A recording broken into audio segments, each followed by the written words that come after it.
Hey everyone, Hiawatha Productions here. Welcome back to another video. So as you would have seen in the last long video that I did a review of Oxford Rail's LNER banana vans and their 7-plank wagons, and that I was working on more rolling stock reviews. Well, unfortunately, after I got those uploaded, I just didn't have any time to get any of the other footage that I needed to actually do those reviews. So they're still in the works. But to kind of help me work my way back up to doing those reviews, I have, you can kind of see it in the corner over here, I have made another locomotive purchase. Just like the last one, this one is also British, and it is also from Hornby, and it is also of the London and Northeastern Railway. And if you've seen my Instagram page, or if you've seen any of the shorts that I've uploaded as of late, then you would be correct in knowing that it is this. This is the Hornby LNER D16/3 in LNER lined black, number 8825. This is not 8802 like it was in I think it was the first batch of D16s that they did. This is from one of the later batches where they changed the number to 8825. So I'm gonna very quickly take this out of the box and we will go ahead and have a look at it. I've already unboxed it and given it a proper run-in, so we won't have to do any of that on here. And I've been very, very careful with it. I haven't damaged it in any way. And when I had a look at it the first time, there was absolutely no damage on it. However, there are some comments that I would like to make on it. So as to how I got this, I purchased this from Clark Railworks a little while back. I'm gonna take a pause on the story real quick. We're gonna have a look at the instructions. Okay, there we go, class D16. Then if we open it up here, you can see all the bits that we need to lubricate. The tender plug assembly, how to fit various detail parts, DCC fitting, and then if you look over here on the back, you can see how to fit the brake rigging. It does not say what type of motor this has. I've heard kind of mixed reviews on this. Some say that it has a 5-pole motor, some say it has a 3-pole motor. I'm not sure. I haven't had the chance to actually take the body off of this thing because there just hasn't really been a need to. It's brand new, never been run. I did do a little bit of maintenance on it, specifically on the tender, because the lubricant dried out from how long it had been sitting and it was making an awful squeaking sound. But other than that, everything else is pretty much as is. It's a nice runner, although I will say the controller that I'm using, the Bachmann Easy one, I'm just not 100% sure if it's the best controller for actually doing reviews like this. I feel like it would run better if I had a different one. I'm looking to get a Gauge Master one soon, but that is besides the point. So we are going to put this back and slide this back on, and then we can have a look at the locomotive. So really quick, got this from Clark Railworks. Cost me about $150 US after tax, shipping, and tariffs. Sorry, the camera's a little high up. There we go, it's better. So $150 for this thing in total. And I have to say, pretty good value for money, all things considered. I really, really like this thing. So if you look up here, the finish on it is actually pretty nice. It's got a very good amount of weight on it for a 440. The running plate is made out of plastic, which I'm not the biggest fan of, but considering the fact that it was made however many years ago and it has the little sloped section right up here, I can kind of understand why they did that. But on the flip side, the boiler and the cab are made of die cast, so that is some really, really nice quality stuff there. Smoke box is made out of plastic, but that's okay. So all things considered, it's got a very, very good amount of weight on it. Now, the lining overall is very good. I don't know how well the camera can pick it up, but there are some areas where it's smudged just a tiny bit, but it's not enough to make it super noticeable. And there is a little bit of a parting line up top. If I can get the camera to focus, you can kind of see the little bump there, but it's not terrible.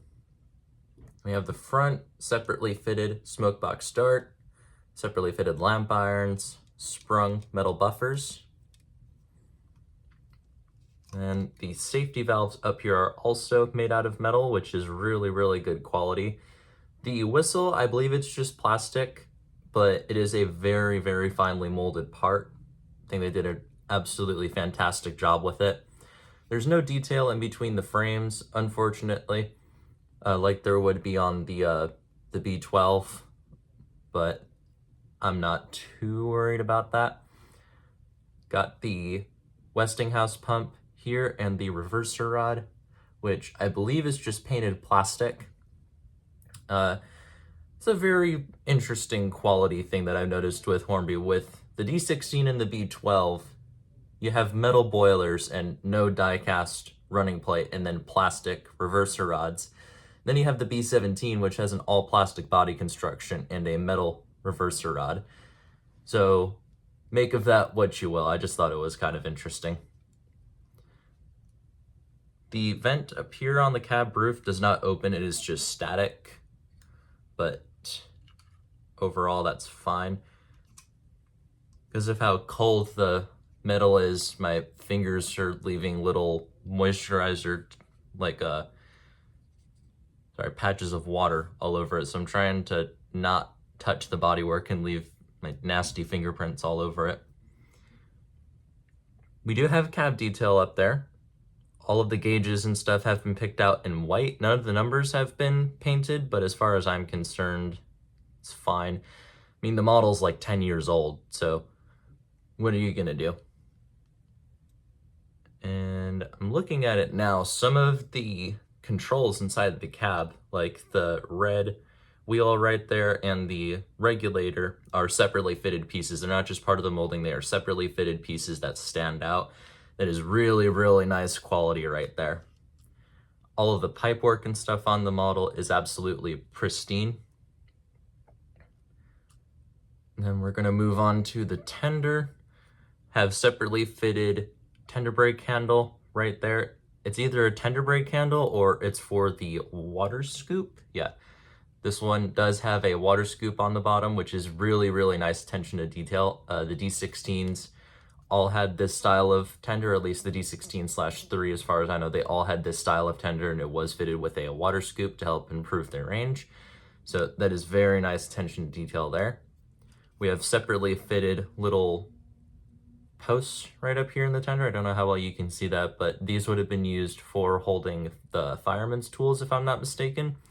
The coal load is really nice. It's kind of plasticky. It doesn't have a very reflective finish like you would see on coal. It's very much matte. I feel like that could have been done a little bit better, but the way it's been molded has actually really, really nice. Then we move on to the back of the tender. Sprung buffers here as well. The guardrails have already been pre-fitted. There's no details missing or anything like that. No smudged lining on the tender. Everything is just as it should be, and I am very, very impressed with it. Oh yeah, and we also have glazed windows. Forgot to mention that. So all things considered, the model is very, very nice. I don't see very many things that I take issue with a couple of exceptions, that being the slightly noticeable parting line up here at the top of the boiler. Amazingly, the join line here at the bottom of the boiler, where part of it sticks to the chassis whenever you take it off, it is very, very clean.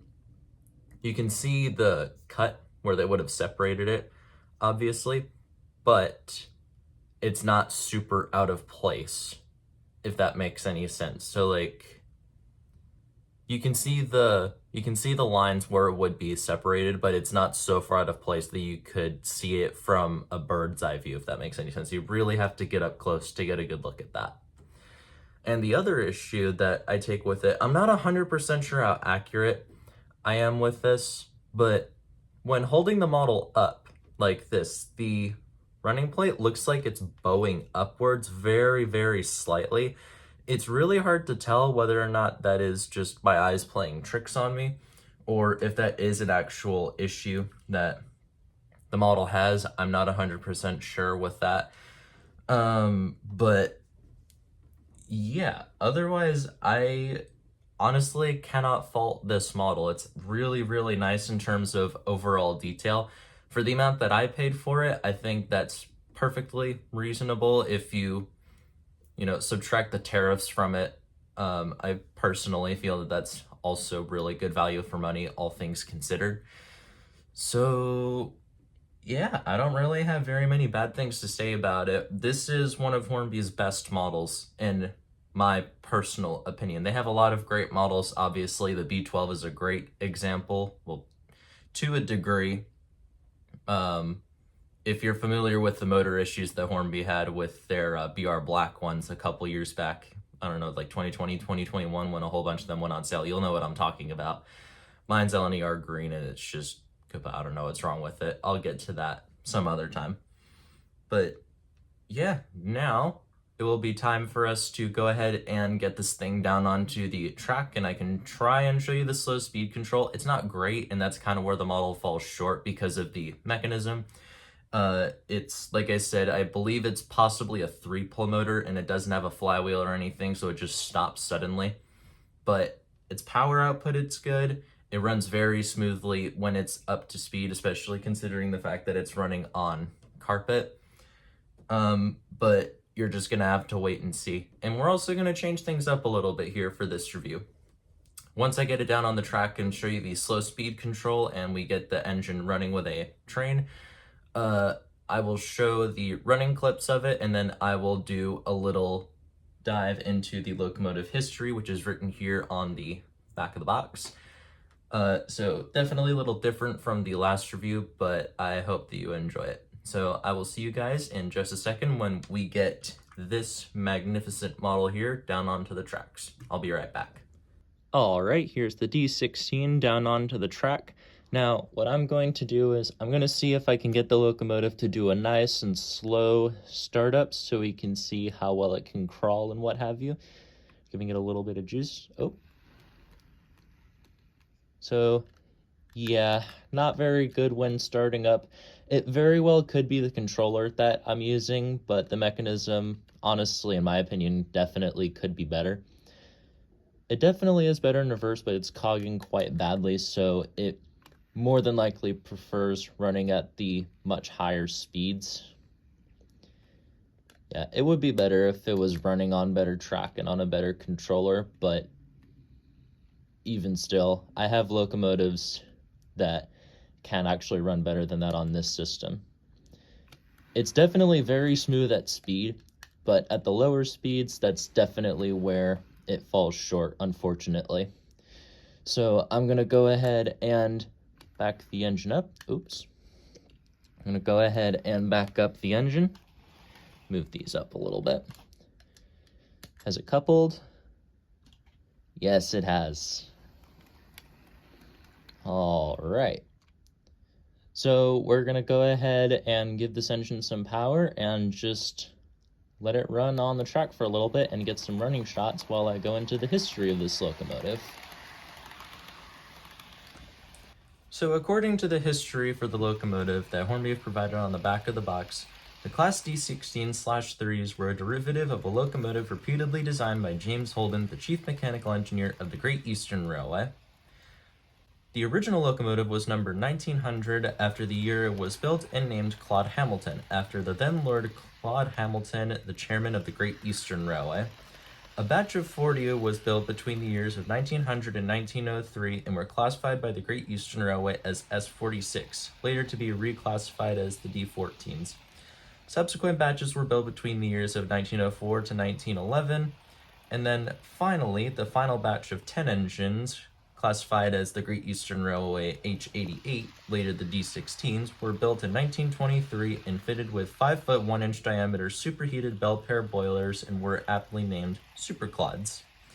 The D16/3s were introduced by Sir Nigel Gresley in 1933 and were rebuilds of the D14, D15, and D16/2 engines. They were superheated with round-topped boilers, and other mechanical and cosmetic changes were also done to the locomotives. Of the 121 built, 117 clods survived into nationalization in 1948, of which 14 were D15s. However, the remaining D15s and D16/2s were quickly withdrawn and scrapped. By 1949, a total of 104 D16/3s were in operation and proved to be efficient and equal to the earlier variants of the B12 locomotives. The withdrawal of the D16/3 class actually commenced in 1945, but during this time the clods were still being used quite extensively on the eastern region. In fact, in 1949, 8 clods were allocated to the Cheshire lines, where ex-LNER staff preferred the familiar workings of this type of locomotive than the rather less familiar LMS engines. When spares began to become few and far between in 1955, a more concerted program of withdrawal of the class was commenced, with number 62613 being the last member withdrawn in September of 1960. The locomotive you see here in this review, number 8825, was originally built as a D56 class, later LNER D15 locomotive, and was numbered 1825 and first went into traffic in December of 1909. When under LNER ownership, it kept its number of 1825 and then some years later was renumbered to 8825 as seen here, and was rebuilt into a D16/3 in 1933 with the other rebuilds, or sometime afterwards. The first shed that the locomotive was phased out was Norwich, but by the time the locomotive was withdrawn from service in September of 1957, it was renumbered to 62576 and was on shed at 31A Cambridge. Locomotive 62576 as modeled, or formerly 8825 as modeled, my apologies, was eventually scrapped at BR Stratford Works in October of 1957. No other members of the clod survive today.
Well, everyone, I think that's going to be it for today's review. I hope you all enjoyed it.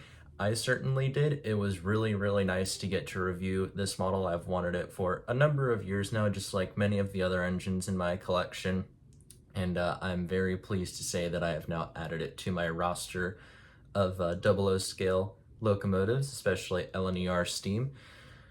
Overall, I am very, very impressed with it. This was in an era when Hornby was at its best, in my opinion. I don't have very many models from them, especially from that particular era, with like 3 exceptions. But they were definitely at their A game, and if you ever come across one of these for a fair price, brand new or used, I can highly recommend it. The areas where it falls short definitely goes down to the mechanism. Again, I believe it's a 3-pole motor, and it doesn't have a flywheel or anything like that, so it's pretty bare bones in terms of overall nice features like that. Construction is very good. Power output is, in my opinion, optimal for my needs. In fact, I'm pretty sure it's optimal for a lot of people's needs. I feel like it's very realistic in terms of its overall power output. Now, for value for money, since this model is no longer in production, as far as I know, and it's more or less just aftermarket, I don't really know whether or not it's fair for me to say such things that I'm about to say, but I'm going to say it anyway. But value for money is great. If you just completely disregard the fact that I live in the States and have to deal with tariffs, I paid about $120, $130 for this locomotive with all of the prices tabulated. Got it from Clark Railworks in brand new condition. There was no note card saying anything about the running characteristics, indicating that it had never been run before. And I'm absolutely amazed. It was a real treat to get to run that thing for the very first time, and I'm very pleased with its overall value for money. One other area that I think it does fall short is probably the detail, very, very slightly. Obviously, there was the parting line on the boiler, and then the lining smudged a very tiny amount, but it's not the end of the world. And again, it does fall short by a couple of more modern features, but for it being 10 years old, I still think it holds up very, very nicely in today's modern market. So overall, I'm going to rate the locomotive a very, very good 9 out of 10 overall. Value for money is great. Quality is overall pretty good, and I'm very, very happy with this purchase. Now, before I go, I want to say thank you very much to all the people who have subscribed to the channel and have seen all of my shorts as of late. It's been very, very nice getting back into content creation, and I'm super excited to be able to do more stuff like this and also more shorts. So yeah, once again, thank you very, very much for giving me the opportunity to continue doing this. And before I go, I have one more thing to say. I will be uploading a announcement video very shortly. Now, as to what that is, I'm not going to disclose that information here. If you want to figure it out, you're just going to have to wait and see for when the video comes up, which should hopefully be very soon after this one does. Well, that's all I'm going to say for now. This is Hiawatha Productions signing off. I'll see you guys in the next one.